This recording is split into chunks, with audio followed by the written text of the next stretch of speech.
السلام علیکم ورحمۃ اللہ وبرکاتہ۔ اعوذ باللہ السمیع العلیم من الشیطان الرجیم من ہمزہ ونفخہ ونفثہ۔ بسم اللہ الرحمن الرحیم۔ وآیۃ لہم اللیل نسلخ منہ النہار فإذا هم مظلمون والشمس تجری لمستقر لها ذلک تقدیر العزیز العلیم۔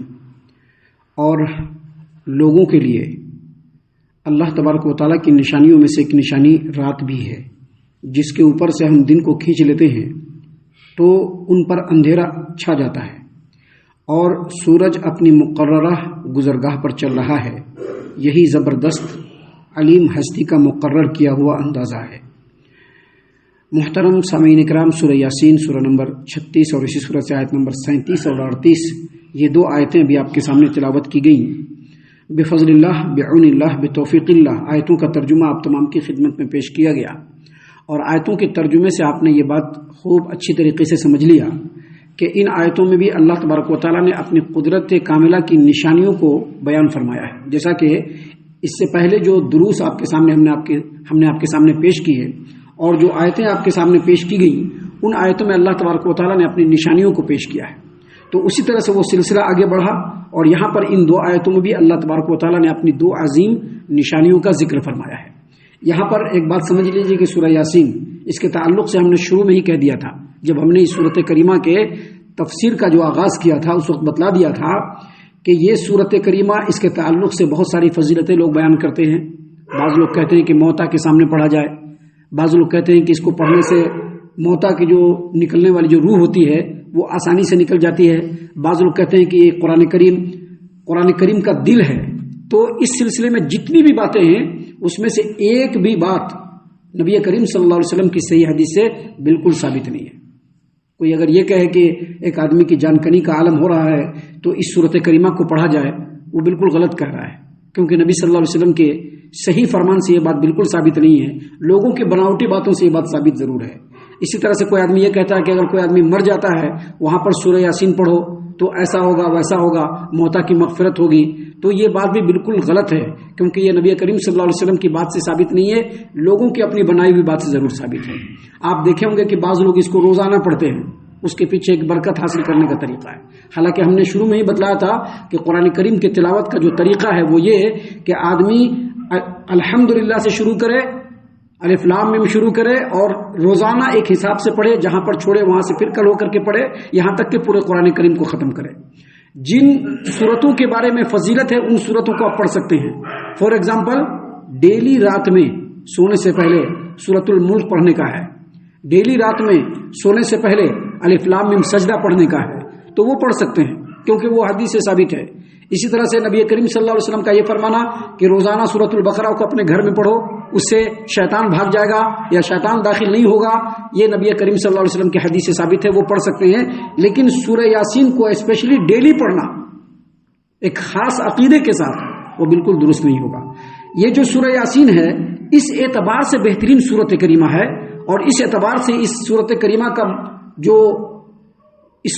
کی جو وقعت اور جو عظمت ہے اس اعتبار سے بڑھتی ہے کہ اس کے اندر اللہ تبارک و تعالیٰ نے لوگوں کی ہدایت کے لیے بڑی قیمتی باتیں بیان فرمائی ہیں، جیسا کہ اس سے پہلے بہت ساری باتیں ہم نے آپ کے سامنے پیش کر دی۔ اب دیکھیے یہاں پر اللہ تبارک و تعالیٰ نے فرمایا وآیۃ لہم اللیل، وآیۃ لہم اللیل، اور لوگوں کے لیے اللہ عز و جل کی عظیم ترین نشانیوں میں سے ایک نشانی رات بھی ہے۔ کیا ہے؟ رات بھی ہے۔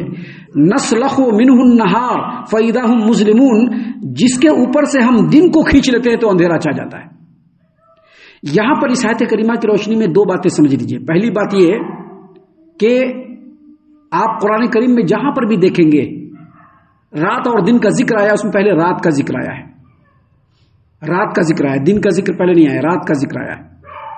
اس کا مطلب یہ ہوا کہ جو فطری کیلنڈر ہے، ابھی کیلنڈر ہوتا ہے نا، ایک تاریخ، ابھی آپ سنے ہوں گے ایک تاریخ، بہت سارے لوگ بولتے ہیں کہ 12 بجے رات سے ایک تاریخ بدلتا ہے، کہتے ہیں نا لوگ، لیکن یہ بات صحیح نہیں ہے۔ فطری تقویم جو ہے اور فطری کیلنڈر کے حساب سے جو مکمل ایک دن ہوتا ہے، جس کو 24 گھنٹہ ہم کہتے ہیں، اس کی شروعات اور اس کا اختتام جب سورج غروب ہوگا دوسری تاریخ شروع ہو جائے گی، اور یہ کب تک رہے گا؟ نیکسٹ ڈے جب سورج غروب ہوگا، ابھی سورج غروب ہوتا ہے تو کیا ہوتا ہے؟ مغرب کا ٹائم آتا ہے، اس وقت سے تاریخ کا شروع ہو جاتا ہے، دن شروع ہو جاتا ہے. اور پھر نیکسٹ ڈے جب سورج غروب ہوتا ہے تو وہ تاریخ ختم ہو جاتی ہے اور پھر دوسری تاریخ شروع ہوتی ہے وہاں سے. یہ 12 بجے رات والا حساب کتاب لوگوں کا اپنا بنایا ہوا ہے. اصل میں جو فطری کیلنڈر ہے اور مکمل ایک دن اور جس کو 24 گھنٹہ کہتے ہیں، اس کی شروعات ایک دن کے سورج غروب ہونے کے بعد ہوتی ہے اور دوسرے دن جب سورج غروب ہوتا ہے تو وہ ختم ہو جاتا ہے. اور یہ مکمل 24 گھنٹہ ہوتا ہے، چاہے سردی ہو، چاہے گرمی ہو، چاہے کوئی بھی موسم ہو، یہ مکمل 24 گھنٹہ ہوتا ہے. اس میں ایک سیکنڈ کا بھی فرق نہیں ہوتا ہے. اس لیے آپ نے دیکھا ہوگا کہ کبھی رات بڑی ہو جاتی ہے اور دن کیا ہوتا ہے؟ چھوٹا ہو جاتا ہے. کبھی دن بہت لمبا ہو جاتا ہے اور رات بالکل چھوٹی ہوتی ہے. لیکن دن اور رات جو ہوتا ہے اس کو ملا کر کے جو 24 گھنٹہ ہوتا ہے، اس میں ایک سیکنڈ کا بھی فرق نہیں ہوتا ہے اور اس کی شروعات مغرب سے شروع ہوتی ہے، یعنی سورج جیسے غروب ہوتا ہے. اور یہ ایک دن کب ختم ہوتا ہے؟ نیکسٹ ڈے سورج غروب ہونے کے ساتھ. یہ پہلی بات سمجھ لیجئے. دوسری بات یہ سمجھ لیجئے کہ اس دنیا میں اصل اندھیرا ہے. اللہ تبارک و تعالیٰ نے کیا فرمایا؟ دیکھیے اللہ نے فرمایا وَآیَةٌ لَهُمُ اللَّيْلُ، اور اللہ عز و جل کی نشانیوں میں سے لوگوں کے لیے ایک نشانی رات بھی ہے. رات بھی ہے کیا مطلب؟ رات بھی ہے مطلب یہ ہے کہ اصل میں رات ہے. اس لیے آگے اللہ نے کیا کہا؟ نسلخ منہ النہار، اس پر سے ہم دن کو کھینچ لیتے ہیں. ابھی انسان کا اصل جسم ہے نا، ہے کہ نہیں ہے؟ کپڑا کھینچ لیں گے، صرف جسم ہے. اصل کیا ہوا؟ جسم ہوا. ویسے ہی اصل میں رات ہے جس پر اللہ تبارک و تعالیٰ نے سورج کی روشنی کی چادر چڑھا دی ہے. اور جب وہ وقت ختم ہوتا ہے اللہ تعالیٰ اس روشنی کو کھینچ لیتا ہے اور پورے زمین پر کیا ہوتا ہے؟ تاریکی چھا جاتی ہے. تو اصل میں تاریکی ہے، لیکن اللہ تبارک و تعالیٰ کا یہ نظام ہے کہ اس کے اوپر روشنی کی چادر اللہ تبارک و تعالیٰ ڈال دیتا ہے، جس سے مکمل دن ہو جاتا ہے، جس سے انسانوں کے بڑے فائدے حاصل ہوتے ہیں. انسان پوری رات سو کر کے جب صبح دن میں آتا ہے انسان، تو اللہ تبارک و تعالیٰ کی جو قدرتی روشنی ہے اس میں ان چیزوں کو دیکھ سکتا ہے جو دوسرے وقت میں نہیں دیکھ سکتا ہے انسان. اور اس میں ایک خوبی اور ایک فائدہ انسان کے لیے بھی ہے کہ اللہ تبارک و تعالیٰ اگر یہ دن رات کا نظام نہیں بناتا تو کوئی جاندار زندہ نہیں رہتا تھا اس زمین پر. اگر دن رات کا نظام نہیں بناتا تو یہ جو غلے ہیں، یہ جو پیڑ پودے ہیں، یہ جو پھل فروٹ ہیں اور یہ جو بہت ساری چیزیں ہیں نہیں پکتی تھی. اللہ تبارک و تعالیٰ نے اسی لیے یہاں پر کہا وَآیَةٌ لَهُمُ اللَّيْلُ، اور اللہ تبارک و تعالیٰ کی نشانیوں میں سے ایک نشانی رات بھی ہے. نسلخ منہ النہار، جب ہم جس کے اوپر سے ہم دن کو کھینچ لیتے ہیں تو فَإِذَا هُمْ مُظْلِمُونَ، پورا اندھیرا چھا جاتا ہے اور پوری کائنات تاریک ہو جاتی ہے. سامعین کرام، اس کے بعد اللہ تبارک و تعالیٰ نے آگے فرمایا وَالشَّمْسُ تَجْرِي لِمُسْتَقَرٍّ لَهَا ذَلِكَ تَقْدِيرُ الْعَزِيزِ الْعَلِيمِ، اور سورج اپنے مقررہ گزرگاہ پر چل رہا ہے. سورج ابھی سورج ہے نا، ڈیلی نکل رہا ہے، نکلتا ہے بالکل پورب سے اور چلتے ہوئے کہاں جاتا ہے؟ سیدھے پچھم میں جا کر کے غروب ہوتا ہے نا. سورج نکلتا ہے پورب سے. یہ باتیں سائنس نہیں ایکسپٹ کر رہی ہے، سائنس اس چیز کو ایکسپٹ نہیں کرتا ہے، لیکن قرآن کریم جو کہتا ہے وہی اصل میں صحیح ہے. یہ سورج نکلتا ہے کہاں سے؟ سورج نکلتا ہے سیدھے پورب سے اور جا کر کے غروب کدھر ہوتا ہے؟ پشچم میں غروب ہوتا ہے. اللہ تبارک و تعالیٰ نے فرمایا کہ سورج اپنی مقررہ گزرگاہ پر چل رہا ہے اور یہی زبردست علیم ہستی کا مقرر کیا ہوا اندازہ ہے. اس آیت کریمہ کی روشنی میں دو باتیں سمجھنا چاہیے. پہلی بات یہ کہ سورج کے علاوہ اور بھی بہت سارے سیارے ہیں جو اپنے اپنے مدار میں چل رہے ہیں. آپ نے سنا ہوگا انترکش میں یہ سیارہ ہے، وہ سیارہ ہے جو ایسے چل رہا ہے، ایسے چل رہا ہے. اسی طرح سے سورج بھی ایک سیارہ ہے جو اپنے مدار پہ اپنے گزرگاہ پہ چل رہا ہے اور ہمیشہ چلتا چلا جا رہا ہے. اور یہ کس کے حکم سے چل رہا ہے؟ اللہ عز و جل کے. یہ پہلی بات سمجھ لیجیے. دوسری بات، یہ جو سورج چل رہا ہے یہ اس وقت تک چلے گا جب تک اللہ چاہے گا، اور جب اللہ چاہے گا یہ چلنا بند کر دے گا. ہمیشہ پورب سے نکلتا ہے، پشچم سے نکل جائے گا. صحیح البخاری کتاب التوحید باب وکان عرشہ علی الماء، سیدنا ابو ذر غفاری رضی اللہ عنہ کو ایک مرتبہ نبی کریم صلی اللہ علیہ وسلم نے خود فرمایا، اور اس بات پر ہم کو اتنا یقین ہے کہ جتنا ہم سورج پر بھی یقین نہیں کرتے، جتنا نبی کریم صلی اللہ علیہ وسلم کی اس بات پر یقین ہے. آپ صلی اللہ علیہ وسلم نے کیا کہا؟ ابو ذر جانتے ہو یہ جو سورج مغرب میں غروب ہوتا ہے یہ کہاں جاتا ہے؟ ابو ذر رضی اللہ عنہ نے کہا کہ اللہ اور اس کے رسول بہتر جانتے ہیں، ہم تو نہیں جانتے، کیونکہ نبی صلی اللہ علیہ وسلم اس وقت زندہ تھے. اس لیے وہ کیا کہا انہوں نے کہ اللہ اور اس کے رسول زیادہ بہتر جانتے ہیں. آج تو نبی صلی اللہ علیہ وسلم باحیات نہیں ہے، ہمارے ساتھ نہیں ہے، تو ہم کیا کہیں گے؟ اللہ عالم، اللہ زیادہ جانتا ہے۔ لیکن ابو ذر غفاری رضی اللہ عنہ کے سامنے نبی صلی اللہ علیہ وسلم تھے، اسی لیے انہوں نے کیا کہا؟ اللہ اور اس کے رسول زیادہ بہتر جانتے ہیں۔ تو نبی کریم صلی اللہ علیہ وسلم نے کہا کہ سورج جب جا کر کے پشچم میں غروب ہوتا ہے تو عرش کے نیچے جاتا ہے، اور عرش کے نیچے اللہ تبارک و تعالیٰ جس عرش پہ مستوی ہے اس عرش کے نیچے جاتا ہے، اور عرش کے نیچے جا کر کے سورج سجدہ کرتا ہے، اللہ تبارک و تعالیٰ کے سامنے سجدہ ریز ہوتا ہے، اور پھر اللہ تبارک و تعالیٰ سے گزارش کرتا ہے کہ اللہ جیسے میں پورب سے چل کر کے آیا ہوں، میں تیری اجازت طلب کرتا ہوں، مجھ کو کل پھر اجازت دے دیجیے تاکہ میں پورب سے پھر سے نکلوں۔ ایسا ہوتا رہے گا، اور ایک دن ایسا ہوگا کہ اللہ تعالیٰ سورج کو اجازت نہیں دے گا۔ اسی بات کو بیان کرنے کے بعد اللہ اجازت جب نہیں دے گا، اور اللہ کیا کہے گا؟ جدھر سے آیا ہے ادھر ہی چلا جائے۔ ہر دن تو اللہ اجازت دے گا کہ آپ جاؤ پورب سے نکل جاؤ، لیکن جب قیامت قائم کرنا ہوگا تو اللہ کہے گا جیسے آیا تھا ویسے ہی نکل، اور وہ پچھم سے نکلے گا، اور وہی چیز ہوگی جس دن قیامت قائم ہوگی۔ اور اس کے بعد نبی کریم صلی اللہ علیہ وسلم نے یہی آیت کریمہ پڑھی، والشمس تجری لمستقر لها ذلك تقدیر العزیز العلیم، اور سورج اپنی مقررہ گزرگاہ پر چل رہا ہے، اور یہی زبردست علیم و حکیم ہستی کا مقرر کیا ہوا اندازہ ہے۔ تو نبی کریم صلی اللہ علیہ وسلم نے یہ آیت کریمہ پڑھی۔